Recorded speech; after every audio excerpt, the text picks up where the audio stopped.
Welcome to all commerce classes. और हमने पिछले लेक्चर में पढ़ लिया था कि प्रिंसिपल ऑफ मैनेजमेंट में हमने पढ़ा था कि प्रिंसिपल क्या है मैनेजमेंट के और उनकी नेचर कैसी है, इम्पोर्टेंस कैसी है। तो अब हम मेन टॉपिक पर चलते हैं। अगर इस वीडियो को आपने ध्यान से सुन लिया तो आपके जो एग्जाम पॉइंट ऑफ व्यू से क्वेश्चन आना है ना, प्रिंसिपल में से क्वेश्चन पूछा जाएगा, वो आपको कभी भी दिक्कत नहीं होगी और आपको फुल बाय फुल मार्क्स मिलेंगे। तो मैं बता दूं, जो प्रिंसिपल ऑफ मैनेजमेंट थे हेनरी फ्योल ने दिए थे। किसने दिए थे? हेनरी फ्योल ने। हेनरी फ्योल ने, जिनका जन्म कब हुआ था? 1841 से 1925। ठीक है। उन्होंने प्रबंध के आधारभूत सिद्धांत दिए। देखो, सिद्धांतों के बारे में तो कह चुका हूं, दो बातें आ रही है। एक तो सिद्धांत है, एक है तत्व। हेनरी फ्योल ने माना है कि सिद्धांत क्या है? जनरल गाइडलाइंस है। और तत्वों के बारे में जब बात आती तो प्रबंध के कार्यों के बारे में बात कर रहे हैं। जो प्रबंध के 5 कार्य थे: प्लानिंग, ऑर्गेनाइजिंग, स्टाफिंग, डायरेक्टिंग और कंट्रोलिंग। तो जो प्रबंध के सिद्धांत है वो आधारभूत सत्य है। हमने कल डेफिनेशन में पढ़ा था, प्रबंध के सिद्धांत क्या है? आधारभूत सत्य है जो कारण और परिणाम में संबंध स्थापित करते हैं। तो जब भी सिद्धांतों की बात आती है तो उन्होंने 2 बातों पर जोर दिया था। कितनी बातों पर दिया था? 2 बातों पर। एक तो सिद्धांतों की सूची है ना, लंबी नहीं होनी चाहिए। सिद्धांतों की सूची क्या नहीं होनी चाहिए? लंबी नहीं होनी चाहिए। ठीक है। और दूसरी जो बात कही थी इन्होंने कि सिद्धांत क्या हो? व्यवहारात्मक। ये तो ठीक है कि उनको क्या होनी चाहिए? सुझावात्मक होनी चाहिए। 2 बातों के ऊपर जोर दिया था इन्होंने कि सिद्धांतों की सूची लंबी नहीं होनी चाहिए और सिद्धांत क्या होने चाहिए? सुझावात्मक होने चाहिए, ताकि इनको किसी भी परिस्थितियों में, किसी भी सिचुएशन के हिसाब से लागू किया जा सके। और ये जनरल गाइडलाइंस है। और प्रबंध के सिद्धांत क्या नहीं होने चाहिए? कठोर नहीं होने चाहिए। जब भी हम प्रबंध के सिद्धांतों की बात कर रहे हैं, इनमें लोचशीलता का तत्व विद्यमान है, इलास्टिसिटी है, यानी कि समय और परिस्थिति के अनुसार इसको चेंज किया जा सकता है। मानव व्यवहार की बात की गई है। और ये जो हेनरी फ्योल थे, ये क्या थे? उद्योगपति थे। कहां के उद्योगपति थे? फ्रांस के। कहां के उद्योगपति थे? फ्रांस के। एक इनकी बुक आई थी जिनका नाम था जर्नल एंड इंडस्ट्रियल मैनेजमेंट।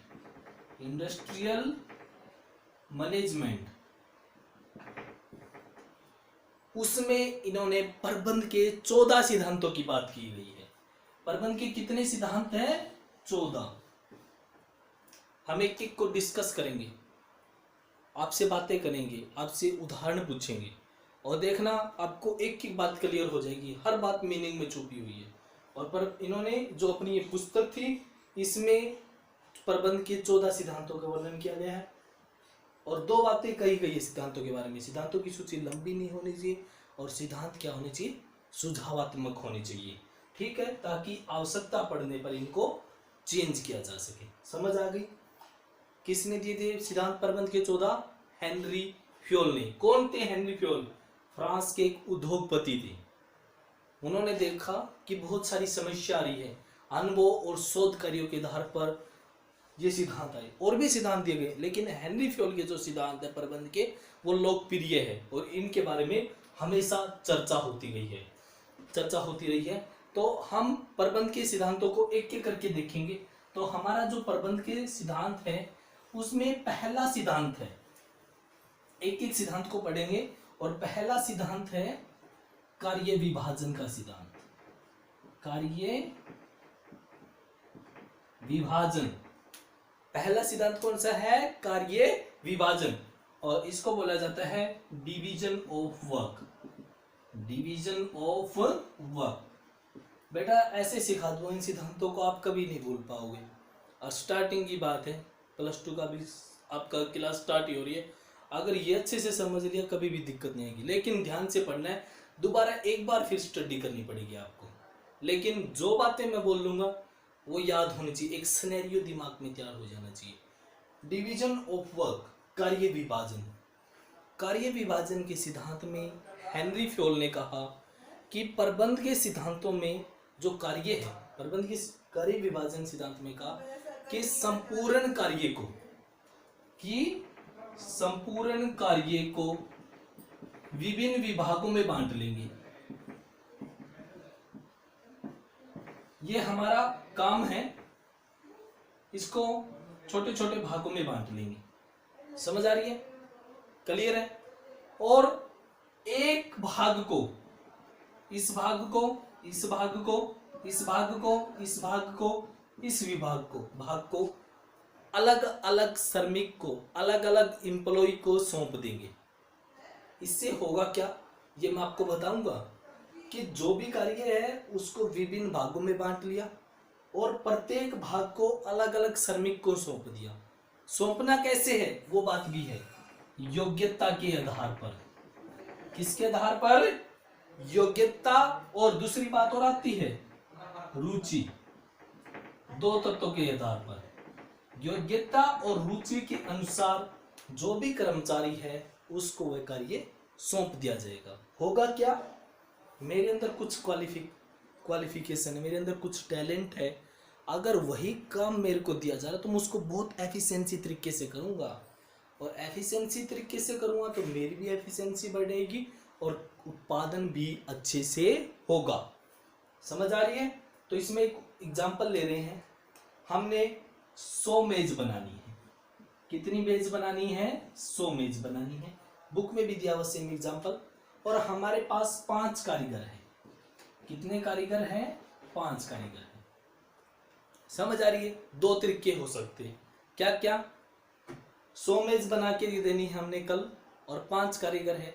एक बच्चा कह रहा है कि 20 मेज दे दो ए को, और 20 बी को, 20 सी को, 20 डी को और 20 ई को। बिल्कुल सही बात है, 100 मेज बन जाएगी। लेकिन हेनरी फ्योल क्या कर रहे हैं कि इस संपूर्ण कार्यों को छोटे छोटे भागों में, विभिन्न विभागों में बांट लो। मान लो ये मेज है, ठीक है, समझ आ रही है? इसके ऊपर ये सनमाइका लगेगी, ये स्टैंड बनेगी, ये ऊपरी भाग बनेगा। तो इस भाग, पूरी मेज के जो भाग है, इनको हमने 5 भागों में बांट लिया। कितने भागों में बांट लिया? 5 भागों में। स्टैंड एक तैयार करेगा, ऊपरी भाग को तैयार करेगा, यानी कि हर कारीगर को अलग कार्य दिया जाता है। मैं स्टैंड में एक्सपर्ट हो जाऊंगा, सनमाइका लगाने में दूसरा एक्सपर्ट हो जाएगा। तो इससे क्या होगा, काम हमारा एफिशिएंसी तरीके से होगा और हम उसकी रिस्पॉन्सिबिलिटी भी ठहरा सकते, किसी प्रकार की गलती भी नहीं होगी और प्रोडक्शन एक अच्छे स्केल पर होगा। तो और होना चाहिए योग्यता और रुचि के हिसाब से। किसी को दूसरा काम आता है उसी को दे दिया जाता है, और इससे क्या होगा, हमारा बहुत अच्छे स्केल पर प्रोडक्शन होगा। समझ आ रही है? तो इससे हमारी स्पेशलाइजेशन भी होगी, क्योंकि वो उस काम के लिए एक्सपर्ट हो जाएगा, और जैसे एक्सपर्ट होगा फायदा हो जाएगा। एक्सपर्टी तैयार करनी है हमने, हमारे एम्प्लॉय अच्छे हो, जिस कंपनी के एम्प्लॉय अच्छे है ना, वो एक बहुत बड़ी संपत्ति है। तो कार्य विभाजन का सिद्धांत समझ गए होंगे सभी। अब कह रहे हैं कि इसका हमें फायदा क्या है, फायदा क्या होगा? नंबर 1 तो विशिष्टीकरण के लाभ प्राप्त होंगे। क्या क्या लाभ होंगे? विशिष्टीकरण के लाभ प्राप्त होंगे, स्पेशलाइजेशन आ रहा है। नंबर 2, हमारे कर्मचारियों की कार्य कुशलता बढ़ रही है, बढ़ रही है। और नुकसान क्या हो रहा है? नुकसान इतना नहीं है, बस इसके विपरीत होंगे। क्या होंगे? इसके विपरीत। और विपरीत में क्या होंगे? अगर ये ना किया जाए तो धनात्मक प्रभाव ऋणात्मक में बदल जाएंगे। ठीक है? और कई बार एक बंदा और कुछ कहने लग गया कि एक काम को एक ही व्यक्ति करता है तो उसकी एफिशिएंसी कम हो जाएगी, तो सोचा मैंने एफिशिएंसी तो कम हो जाएगी, तो रोटेट भी कर सकते बेटा, ये फिक्स नहीं है। हमने दो बातें की थी, काम देना है योग्यता और रुचि के हिसाब से, एफिशिएंसी भी हो और उसकी काम करने की रुचि भी हो। तो पहला हमारा जो सिद्धांत था कार्य विभाजन का है। क्या है? कार्य विभाजन का। समझ में आ गया होगा सभी को। दूसरा हम पढ़ रहे हैं प्रिंसिपल अधिकार एवं उत्तरदायित्व। अधिकार एवं उत्तरदायित्व, authority and responsibility. Authority and responsibility, जब बात अधिकार की आ जाती है, अथॉरिटी की बात आ जाती है। अथॉरिटी को मैं एक मीनिंग में बताऊंगा, क्या होती है? पावर। मेरे पास अथॉरिटी है कॉमर्स सेक्शन की, समझ आ रही है? तो अथॉरिटी का मतलब हम किसको लेंगे? पावर से, डिसीजन पावर से, डिसीजन पावर से। अधिकार और उत्तरदायित्व की बात कही गई है। किसी भी कर्मचारी को जब कोई भी अधिकार सौंपा जाता है, किसी भी कर्मचारी को कोई अधिकार सौंपा जाता है तो उसको उत्तरदायित्व भी सौंपे जाते हैं। बात समझ में आ गई? मैंने किसी आपको कोई काम दे दिया, समझ आ रही है? उसकी पूर्ण संपूर्ण अधिकार दिए जाने चाहिए, जब भी मैं आपको उस कार्य के लिए उत्तरदायी ठहरा सकता हूं। अगर अधिकार नहीं होगे तो कैसे कर पाएगा काम? कह तो दिया आपने ये करो, पैसे है ही नहीं मेरे पास, तो आपको पॉकेट मनी भी देनी पड़ेगी मेरे को, तभी आप मेरे को रिस्पॉन्सिबल ठहरा पाएंगे। समझ आ रही है ना सभी बच्चों को? तो अधिकार और उत्तरदायित्व, उत्तरदायित्व तभी बना पाएंगे जब हम संपूर्ण अधिकार देते हैं। समझ आ रही है? तो दो बातें होती हैं। तो इससे क्या होगा? जैसे हमारा कोई भी मैनेजर है, उसने बिक्री लक्ष्य की प्राप्ति के लिए हमने 1000 करोड़ की बिक्री करनी है, उसको जोनल मैनेजर को अधिकार दे दिया, जो भी जोनल मैनेजर है उसको अधिकार तो दे दिया, भाई 100 करोड़ की बिक्री करवानी है आपने, तो 100 करोड़ की बिक्री तभी करवा पाएगा जब वो बिक्री एजेंटों की नियुक्ति के लिए, एडवर्टीजमेंट के लिए, फ्री सैंपल के लिए उन अधिकारों का प्रयोग कर सके।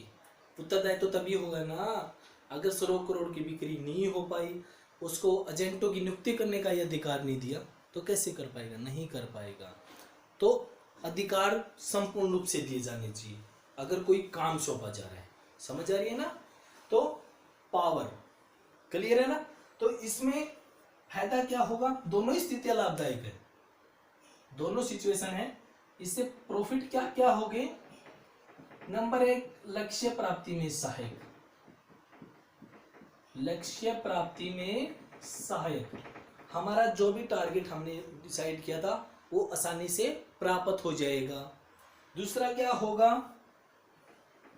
जो कर्मचारी है, कर्मचारी है हमारे, कर्मचारियों के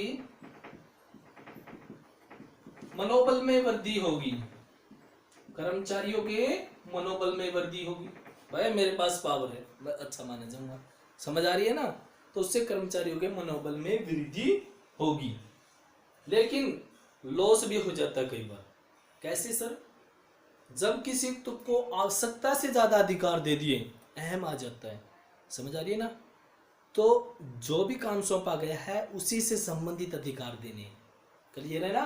तो लॉस में हम देख सकते हैं कि आवश्यकता से अधिक अधिकार देने पर, आवश्यकता से अधिक अधिकार देने पर